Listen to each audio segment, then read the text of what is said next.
Cars is one of the great sports movies of all time. And I'll put that up with any of the greats that you're thinking about, whether it's Rocky, whether it's Bull Durham, Field of Dreams, Major League.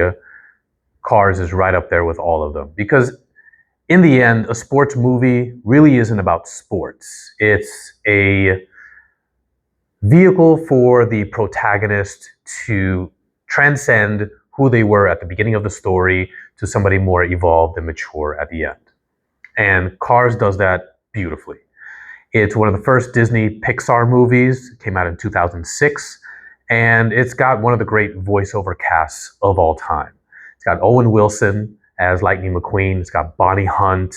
It's got the great Paul Newman, one of the last roles he did before he passed.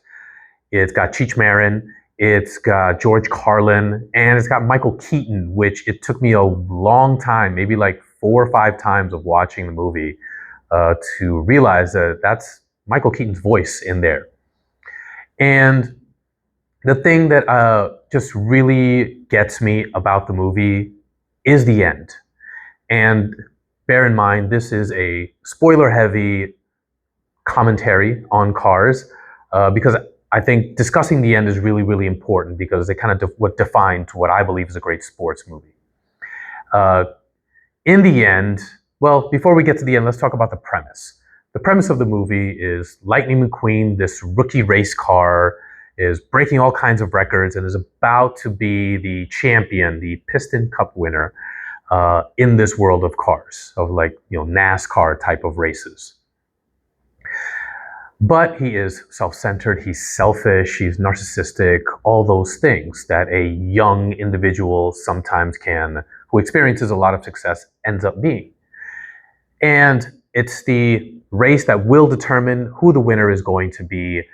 And instead of listening to the people on his team, on his crew, he just puts tunnel vision on and does what he wants to do, what he believes is right, not listening to anybody else.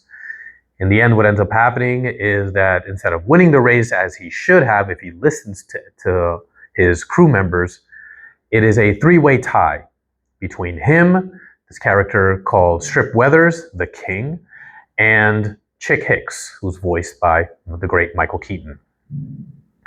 And so in order to determine who the Piston Cup winner is going to be, they are going to travel to California and have basically a sudden death race. And whoever wins that is the Piston Cup winner.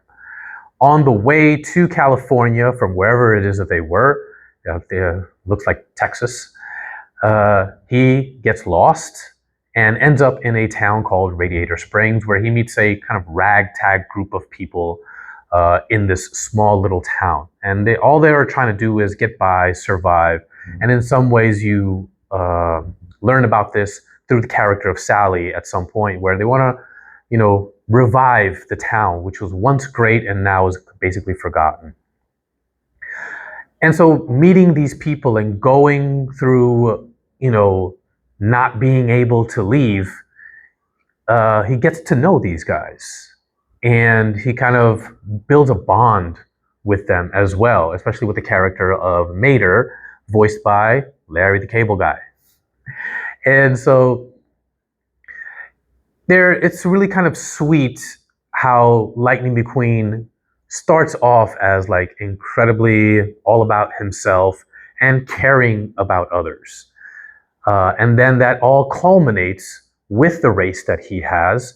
And right as he is about to win the race, Chick Hicks' character knocks Strip Weathers' character basically off of the racetrack, and he tumbles and he basically crashes. And instead of just racing past the finish line and actually winning the race, winning the Piston Cup, which is all he wanted to do from the beginning of the story, he stops. And as he stops, Chick Hicks crosses the finish line, so he's the Piston Cup winner. But Lightning McQueen reverses and kind of pushes Strip Weathers' car across the finish line. And as he says to the character of Strip Weathers, I think the King should finish his last race. So he didn't think about himself. He's no longer the selfish, narcissistic character that we met at the beginning of the story. He's somebody else now who cares about other people. And in this one particular instance, he cares about somebody's legacy. And so it's a great, you can see how you can track the evolution of Lightning McQueen's character.